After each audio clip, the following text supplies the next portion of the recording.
నమస్తే. నేను మీ Gopi. Welcome back to our channel. ఈరోజు మనతో వచ్చరికి సీనియర్ జర్నలిస్ట్ జగదేవ్ గారు ఉన్నారు. సార్ నమస్తే సార్. నమస్తే సార్ బర్రెలక్క మొన్న తెలంగాణ ఎలక్షన్లో ఆమె ఒక ట్రెండ్ అయి నిలిచింది. ముఖ్యంగా యువకుల కోసం ప్రజల్లో తిరిగి ఎమ్మెల్యేగా పోటీ చేసి ఓడిపోయింది. సో మరలా ఈరోజు యువకుల కోసం జాబ్ సంబంధించిన దాంట్లో టీఎస్పీజీ దగ్గర ధర్నా అయితే చేపట్టారు. సో ఈ ధర్నాలో ఆమె అయితే ఈరోజు అరెస్ట్ కావడం జరిగింది. సో ఏం జరిగిందంటారు? బరిలక్క అసలు రాజకీయాల్లోకి రావడానికే బరిలక్క అలియాస్ శిరీష ఆవిడ కావడానికి ప్రేరేపించిందే మీరు అన్నట్టు యువత నిరుద్యోగ సమస్య కోసం. అసలు ఆవిడ బరిలగ్గా ఫేమస్ అయ్యి నా దగ్గర ఉన్న 2 బరిలను అమ్ముకొని నేను కోచింగ్ తీసుకొని గ్రూప్ 2కి దానికి చాలా సివియర్గా ప్రిపేర్ అయ్యాను. ఆఖరిలో ఇట్లా అవకతవకలు జరిగాయి. దాని మీద కనీసం ప్రభుత్వం కంటి తుడుపు చర్యలు కూడా కనీసం చేయలేదు. అంటే అయ్యో ఇప్పుడు ఎలా ఉంటుందంటే చట్టం తన పని చేసుకుపోతుంది, లేదంటే దీని మీద ఎంక్వైరీ చేపిస్తాం, దాని మీద నేరారోపణ ఎవరు రుజువైతే వాళ్ళకి కఠినంగా శిక్షిస్తాం అని స్టేట్మెంట్లు ఇవ్వాలి కదా. అలా కూడా ఏం స్టేట్మెంట్లు ఇవ్వలేదు. సింపుల్గా ఇది జరిగింది అంతే. దాని గురించి ప్రభుత్వం కానీ, ప్రభుత్వ తరపున మంత్రులు కానీ, ప్రభుత్వ తరపున అధికారులు కానీ ఎవ్వరు స్పందించలేదు. ఆ స్పందించడంతో అందరికి ఒక విధంగా మొన్న బీఆర్ఎస్ ఓడిపోవడానికి కారణాల్లో చాలా కారణాలు ఇది కూడా ఒక కారణం నా అభిప్రాయం. తర్వాత ఒక అమ్మాయి క్రాస్ రోడ్స్ దగ్గర ఆర్టీసీ క్రాస్ రోడ్ సూసైడ్ చేసుకోవడం కూడా మనం చూసాం. అంటే అసలు కారణం తెలియదు కానీ దీనికోసమే ఆమె సూసైడ్ చేసుకుంది. ఆమె కళలన్నీ నీరు గారిపోయాయి కాబట్టి దీని మీద ఎన్నో ఆశలు పెట్టుకోవడం వల్ల ఆమె పేరు కూడా నిహారిక ఏదో సంథింగ్ పేరు గుర్తులేదు నాకు. సో ఆ అమ్మాయి సూసైడ్ చేసుకుంది అన్నట్టుగా వచ్చింది. ఆ తర్వాత ఈమె బరిలక్క అలియాస్ శిరీష అనూహ్యంగా రాజకీయాల్లోకి రావడం, కేవలం యువత కోసమే, యువత నిరుద్యోగం కోసమే నేను రాజకీయాల్లోకి వస్తానని స్టేట్మెంట్ ఇవ్వడం. అంటే ఒక సామాన్య కార్యకర్తగా లేదా సామాన్య వ్యక్తిగా, కామన్ మ్యాన్గా ప్రశ్నించే కన్నా ఒక ప్రజాప్రతినిధిగా అసెంబ్లీలో ప్రశ్నించడము, లేదంటే ప్రజాప్రతినిధిగా అసెంబ్లీలో దీనికోసం పోరాడడానికి బాగుంటుందనే ఉద్దేశంలో మరి ఆమె వెనక ఎవరున్నారనే విషయం అప్పుడులో రకరకాల వార్తలు వినిపించినప్పటికీ కూడా ఆమె ఎందుకో తెలంగాణ అసెంబ్లీ ఎన్నికల సమయంలో మాత్రం చాలా హాట్ టాపిక్గా మారారు. సోషల్ మీడియాలో బాగా వైరల్ అయ్యారు. సో అటువంటి బరిలక పాపం ఎటువంటి బ్యాక్గ్రౌండ్ లేని వాళ్ళకి ఇవాళ రేపు గెలవడం కష్టం కదా. నిజాయితీగా ఉండేవాళ్ళు గెలవడం చాలా అరుదు. మేబీ ఆవిడ బ్యాక్గ్రౌండ్ లేకపోవచ్చు, అంత నేము ఫేమ్ కూడా లేదు. కేవలం సోషల్ మీడియా వేదికగానే ఆవిడ నేము ఫేమ్ తెచ్చుకున్నారు తప్ప అంతగా ఇది ఆకట్టుకోలేకపోయారో, లేదా ఇప్పుడున్న రాజకీయ ట్రెండ్ ప్రకారం సరిగ్గా పంచలేకపోయారో తెలియదు కానీ ఆవిడ గెలవలేదు. ఇప్పుడు తర్వాత ఎంపీ లోక్సభ ఎన్నికల్లో కూడా ఆవిడ గెలుస్తారు, మేబీ కాంగ్రెస్లో ఒకటి చేరొచ్చు, కాంగ్రెస్ ప్రభుత్వం సపోర్ట్ ఇవ్వచ్చు అని రకరకాల వార్తలు ఇచ్చాయి. అంతకుముందు కూడా గాలి జనార్దన్ రెడ్డి లాంటి వ్యక్తులు సర్వే చేయించారు, ఆమెకు సపోర్ట్ గా ఉండొచ్చు, ఆవిడ నెక్స్ట్ లోక్సభకి కంటెస్ట్ చెయ్యొచ్చు అని వార్తలు కూడా వచ్చాయి. ఏది ఏమైనా తర్వాత ఆవిడ కనిపించలేదు, తెరమరుగైపోయినట్టు వార్తల్లో కనబడలేదు.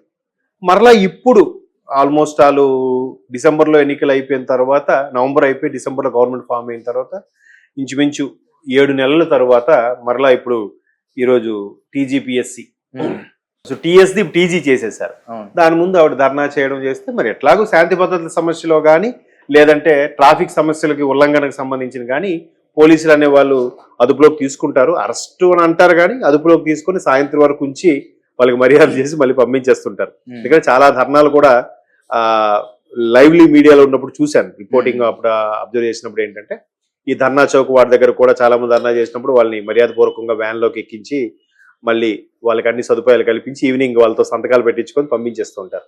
సో ఇప్పుడు కూడా ఆవిడ మరలా ఏదైతే కొత్త గవర్నమెంట్ వచ్చినా కూడా ఇంకా పూర్తి స్థాయిలో నోటిఫికేషన్స్ ఏమీ వేయలేదని, డిఎస్సి నోటిఫికేషన్ కూడా ప్రకటిస్తారు అన్నారు కానీ అది ఇంకా పూర్తి స్థాయిలో రూపుదిద్దుకోలేదు. అంటే ప్రభుత్వానికి వ్యతిరేకంగా మాట్లాడింది రేవంత్ రెడ్డి డౌన్ అదేవిధంగా కాంగ్రెస్ ప్రభుత్వం కూలిపోవాలి అన్నట్టుగా కొన్ని ప్లకార్డులు పెట్టుకున్నారు, నినాదాలు చేశారు కాబట్టి ఆమె అరెస్ట్ చేశారు. అది సహజం. అది ఎందుకంటే అక్కడ ప్రభుత్వం ఎవరుంటే ప్రభుత్వం మీద నిరసన తెలియజేస్తారు. యువత కానీ, నిరుద్యోగ సమస్య ఎక్కడున్న వాళ్ళు, రైతులు కానీ అక్కడ ఈ పలానా పార్టీకి ఫేవర్గా చేయాలి, పలానా పార్టీకి ఫేవర్గా చేయకూడదని కాదు.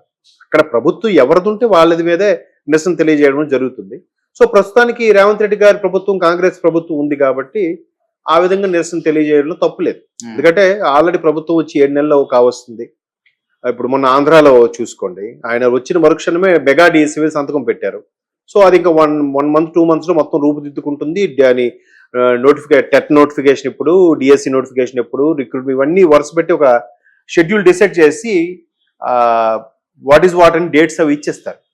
సో ఇక్కడ ఇంకా ఇవ్వలేదు. ఆ డిఎస్సి మీద కూడా ఇంకొంచెం మెలికి పెడతారు అన్నట్టుగా ఇంతకుముందు ఎవరో బీఈడి చేసిన ఒక అభ్యర్థి మాట్లాడుతుంటే విన్నాను. ఓకే.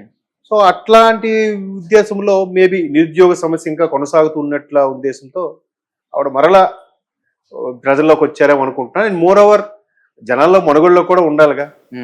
ఆవిడ నేము ఫేము కాపాడుకోవాలి సోషల్ మీడియాలో పరంగా కానీ, లేదంటే నెక్స్ట్ మరలా రాజకీయ భవిష్యత్తుకు ఆలోచనతో మేబీ మరలా ఇటువంటి ధర్నాలు చేస్తున్నారేమో నా అభిప్రాయం. అంటే ఆమెకి పెళ్ళైనా సరే మరలా ఇప్పుడు ఎందుకు ధర్నాలు ఏమైనా చేస్తున్నారు? పెళ్ళయింది అని అంటున్నారు కానీ దాంట్లో ప్రూఫ్స్ లేవుగా. ఎప్పుడో చిన్నప్పుడు అయింది నాన్నగారు చెప్పారు అన్నట్టు కూడా అప్పుడు వార్తలు వచ్చాయి. రీసెంట్గా అయింది సార్. ఈ వార్తలు కూడా ఇవాళ రేపు ఎట్లా ఉందంటే సోషల్ మీడియాలో వాస్తవంగా జరిగిందా లేదంటే అది సోషల్ మీడియాలో క్రియేట్ చేయబడింది అనేది కూడా క్లారిటీ లేకుండా పోతుంది. అప్పుడు ఆవిడ ఎన్నికల్లో నిలబడినప్పుడు కూడా తండ్రి ఎప్పుడో చిన్నప్పుడే వదిలిపెట్టి వెళ్ళిపోయాడు, మరలా ఇప్పుడు ఆయన వచ్చాడు, ఆయన వచ్చి ఎప్పుడో నేను చిన్నప్పుడే పెళ్లి చేసేసాను, ఇప్పుడు మరలా నువ్వు పెళ్లి చేసుకోవడానికి సిద్ధపడుతున్నావు అంటే ఎలా చేసుకుంటావు, ఇటువంటి అమ్మాయి ఎన్నికల్లో ఎలా పోటీ చేస్తాదని చెప్పి ఆ తండ్రి కొంచెం ఊగుతూ మాట్లాడడం కొన్ని బైట్స్ కూడా చూసాం ఎలక్షన్స్ ముందు. సో అతనితో ఎవరు మాట్లాడించారా, లేదంటే ఇన్నాళ్ళు ఎక్కడున్నా తెలియని తండ్రి ఇప్పుడు ఎలా వెలుగులోకి వచ్చాడు, ఇలా రకరకాల వార్తలు వచ్చాయి. బట్ ఏది వాస్తవం అనేది తెలియదు. ఓకే. సో అటువంటి నేపథ్యంలో ఇప్పుడు మరలా రీసెంట్ గా పెళ్లి చేస్తుందన్న విషయం కూడా నేను ఎక్కడ చూశాను కానీ అది నాకు పూర్తి స్థాయిలో నమ్మకం బొద్దు కావట్లేదు. ఎందుకంటే చాలా సందర్భాల్లో ఇప్పుడు ఒక పలానా టెంపుల్ ఉంది, ఆ టెంపుల్లో ఈ మహిమ జరిగింది, ఇలా జరుగుతుందంట అని చెప్పి ఒక వీడియో ఉంటుంది. అది వాస్తవమా, ఎవరు క్రియేట్ చేసి పెట్టాడా, లేదంటే గ్రాఫిక్ చేసి పెట్టారా అని తెలియట్లేదు. అందుకు ఇవాళ రేపు సోషల్ మీడియాలో కొన్ని వార్తలు ఎంతవరకు వాస్తవం అనేది కంప్లీట్ గా రీచ్ అవ్వలేకపోతున్నాను. అందులో నేను కూడా ఒకడిని ఆ బాధితుల్లో. ఇప్పుడు రీసెంట్ గా చేసుకున్నారు మీరు అంటున్నారు, నేను చూశాను ఎక్కడో వార్త. బట్ గత పెళ్లి విషయం నువ్వేదే ఈ అంశం వచ్చి ఇలా వచ్చిందా, నిజంగా చేసుకున్నదా అన్న విషయం నాకు తెలియదు. కాబట్టి ఏది చేసుకుంటే చేసుకోకపోతే ఏంటి, ఆవిడ ఇప్పుడు చేస్తున్న పోరాటం నిరుద్యోగ యువత కోసం. ప్రభుత్వం వచ్చి 6-7 నెలలు అవుతున్నా కూడా ఇంకా నోటిఫికేషన్లు చేయలేదు, దానికి ఒక క్లారిటీ ఇవ్వలేదు, జాబ్ క్యాలెండర్ ఏదైతే ఉందో అది రిలీజ్ చేయలేదు. చేయాలి కాబట్టి ప్రభుత్వం మీద ప్రభుత్వ జులుం నశించాలి, పోలీసులు అరాచకం నశించాలి, లేదంటే ప్రభుత్వం డౌన్ లేదా ముఖ్యమంత్రి డౌన్ అంటే అరుస్తూ ఉంటారు. అక్కడ రేవంత్ రెడ్డి గారు కాదు, సహజం. ఇంతకుముందు బీఆర్ఎస్ అదే మొన్న ఎన్నికల ముందు కూడా గ్రూప్ 2 అంశం మీద ప్రభుత్వం వ్యతిరేకంగానే యువత అందరూ పోరాడారు కదా. అక్కడ ఏది చేమ చిటుక్కన్నా, ఎక్కడ శాంతి భద్రత లోపం వచ్చినా, ఏదైనా చట్టాల్లో తేడాలు వచ్చినా కూడా ఫస్ట్ ప్రభుత్వానికి ఇంపాక్ట్ పడుతుంది. కాబట్టి మీరు అన్నట్టు కాంగ్రెస్ ప్రభుత్వం డౌన్, రేవంత్ రెడ్డి డౌన్ అనే పదాలు నిరసన తెలియజేసడంలో సర్వసాధారణమైనటువంటి పదాలు. చూద్దాం మరి ఆవిడ మరలా వార్తల్లోకి వచ్చే ప్రయత్నం చేస్తున్నారంటే ఆవిడ నెక్స్ట్ ప్రణాళిక ఏముంటుందో let us wait and see. Okay sir, thank you sir. అసలు కారణం తెలియదు కానీ దీనికోసమే ఆమె సూసైడ్ చేసుకుంది, ఆమె కళలన్నీ నీరు గారిపోయాయి. కాబట్టి దీని మీద ఎన్నో ఆశలు పెట్టుకోవడం వల్ల ఆమె పేరు కూడా నిహారిక ఏదో సంథింగ్, పేరు గుర్తులేదు నాకు.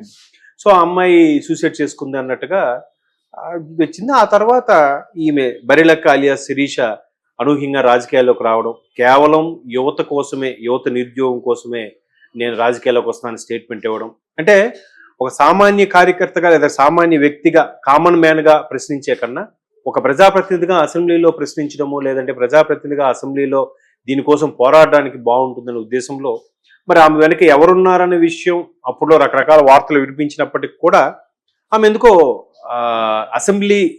తెలంగాణ అసెంబ్లీ ఎన్నికల సమయంలో మాత్రం చాలా హాట్ టాపిక్ గా మారారు, సోషల్ మీడియాలో బాగా వైరల్ అయ్యారు. సో అటువంటి బరిలక పాపం ఇటువంటి బ్యాక్గ్రౌండ్